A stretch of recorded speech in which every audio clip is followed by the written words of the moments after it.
Olá, meus caros alunos, tudo bom com vocês? Aqui é o Luiz Amado, professor de Geografia. Estou aqui para conversar com vocês um pouco sobre a aula do sétimo ano, que é sobre a industrialização do Brasil. E hoje nosso foco será na análise da industrialização no começo do século, no início do século XX, tá bom? Que é o que? 1930, mais precisamente. Um pouco depois da Segunda Guerra Mundial, beleza? Então vamos lá. O que nós temos aqui? No início do século XX, pessoal, a industrialização ela começou por conta também de um cenário de guerra mundial e crise em 1929. O Brasil, o processo de industrialização, ele já ganhou impulso no final do século XIX, mas ele teve sua intensificação no século XX, por conta que na Primeira Guerra Mundial a Europa ficou devastada, né? Aqui é uma foto de um cenário de guerra que ocorreu entre 1914 e 1918, que a Europa ficou totalmente devastada.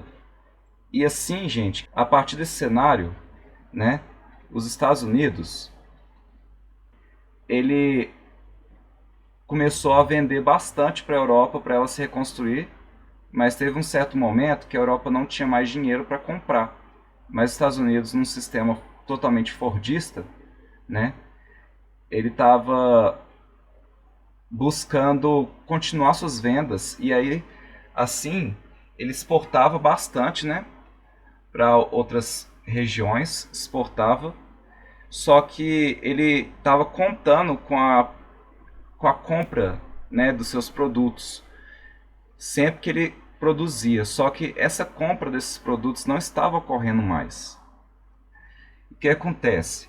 Ele exportando esses produtos para fora, num certo momento, esses produtos pararam de ser o quê?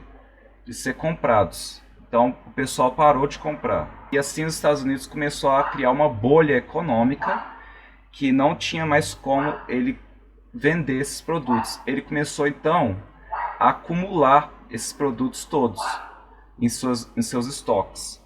E assim, em um certo momento, houve uma crise, uma quebra da Bolsa de Valores.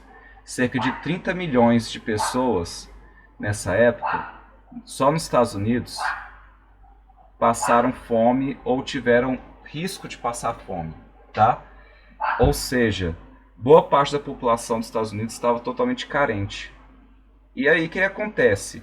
O Brasil, nesse contexto, ele vai conseguir vender café, que a gente pode considerar como um aperitivo? Com certeza não, né? Pois é. E o Brasil teve que fazer o quê? O que a gente chama da queima da saca de café, né? Porque ele estava tendo, né, prejuízo, o café não estava sendo vendido, e tentando aumentar o preço do café para quando ele fosse vendido eles conseguissem o lucro, ele teve que simplesmente queimar esse café, né, para que pudesse ter menos café e conseguisse se vender. Só que mesmo assim não adiantou muito. E aí veio a era Vargas. Vargas, ele praticamente tomou o poder, tá? Ele não veio de uma forma tranquila, não. Ele tomou um poder que estava concentrado na mão de pessoas ou de Minas Gerais ou de São Paulo, a famosa política café com leite, tá? Café com leite é o quê? Ora vem pessoas de Minas Gerais e são presidentes do país. Ora vem pessoas lá de São Paulo e são presidentes do país. Mas não tinha como ter outras pessoas, não, eles barravam a vinda de outras pessoas para o Brasil, né, para a presidência do Brasil. Por isso que uma das características importantes da industrialização brasileira era a sua concentração geográfica, porque a concentração ela vinha sempre nas regiões, né, de São Paulo e Minas Gerais. O Sudeste, especialmente, então, ele tinha todo o aparato industrial, né, em detrimento das outras regiões. Detrimento é o mesmo que prejuízo, tá bom, gente? E a era Vargas, né, aconteceu que esse rapaz aqui, né, esse homem, ele tomou o poder, né, ele veio lá do Rio Grande do Sul, ele era gaúcho, e tomou o poder no Brasil e começou uma política de substituição de importações. Então, a substituição de importações ela nada mais era do que você repensar, né, suas indústrias de base, ver o que você está importando de fora, que você tem gastado, e tentar produzir você mesmo para não precisar comprar de fora. E quando eu falo indústria de base, era indústria de base mesmo, como se fosse a indústria petroquímica, farmacêutica, indústria metalúrgica, de ferro, alumínio, né, gasolina. Era coisas que você não pode viver sem no seu dia a dia. E era isso que Getúlio Vargas, esse nosso rapaz aqui, resolveu investir. E aqui é uma imagem, né, de um pouco de uma indústria lá naquela época, tá bom? Você vê que não é uma indústria de bens mais fúteis, é uma indústria assim, de bens muito importantes. E aqui é uma imagem clássica dele já um pouco mais velho, nos anos 50, quando ele enfiou a mão dentro de uma pote de petróleo extraído no litoral do Brasil e mostrou, né, como se falasse assim, aqui nós estamos esbanjando petróleo, nós não precisamos de petróleo de outras nações, nós temos nosso próprio petróleo e podemos fazer nossa industrialização com base nele, né? No entanto, ao longo das nossas últimas décadas, nós observamos, em vez de uma centralização, uma descentralização gradual da atividade industrial para outras regiões do país. Então, o Brasil ele tinha uma concentração muito grande das indústrias no Sudeste e Sul. Aos poucos, essas partes começaram a ficar caras, né, para se construir, porque tinha muita concentração. E aí, o que acontece? Essas partes ficando caras, as indústrias passaram a buscar outras localidades, né? Como por exemplo o Centro-Oeste. Nós tivemos então o que a gente chama de uma desconcentração gradual da economia. Antes, as indústrias ficavam no Sudeste. Agora passaram a ir para regiões como Centro-Oeste e Nordeste, tá? Por conta de buscar melhores condições, assim, melhores preços, né, dos imóveis e tudo. Bom, há também impactos ambientais dessas industrializações.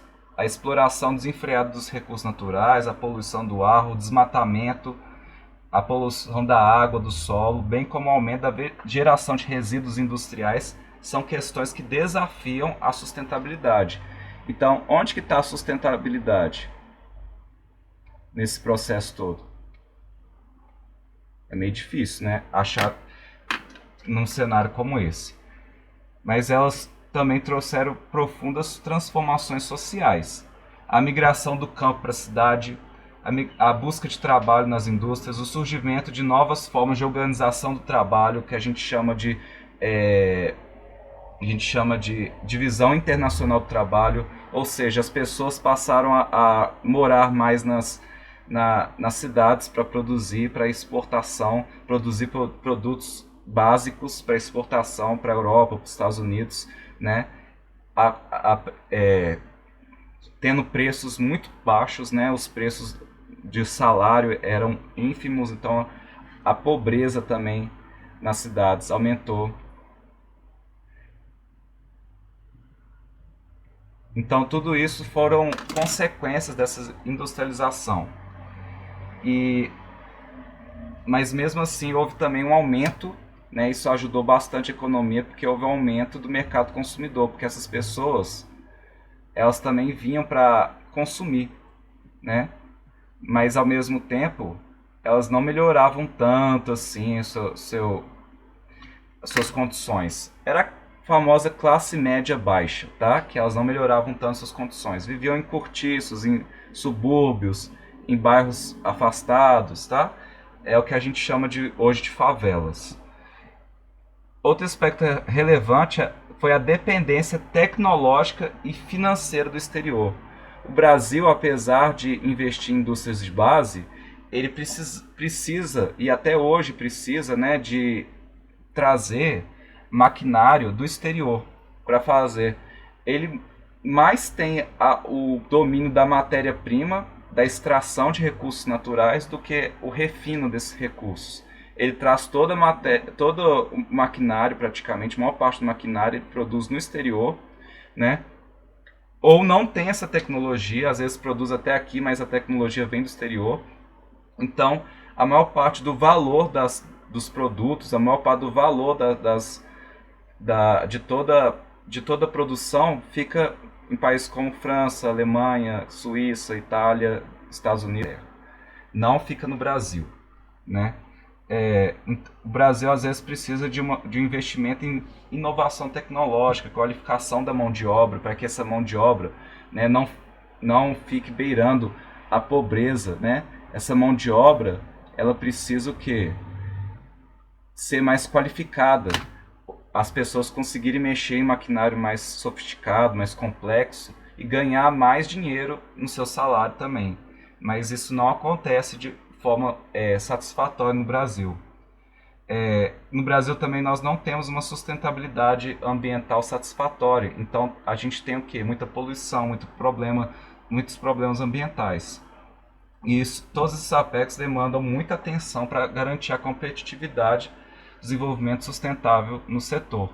Em suma, a industrialização brasileira é um tema vasto, complexo, que merece ser estudado sob diferentes perspectivas, tá? Internacional inclusive, e ao compreendermos suas origens, características e impactos, podemos contribuir para o debate sobre os rumos do desenvolvimento econômico e social do Brasil.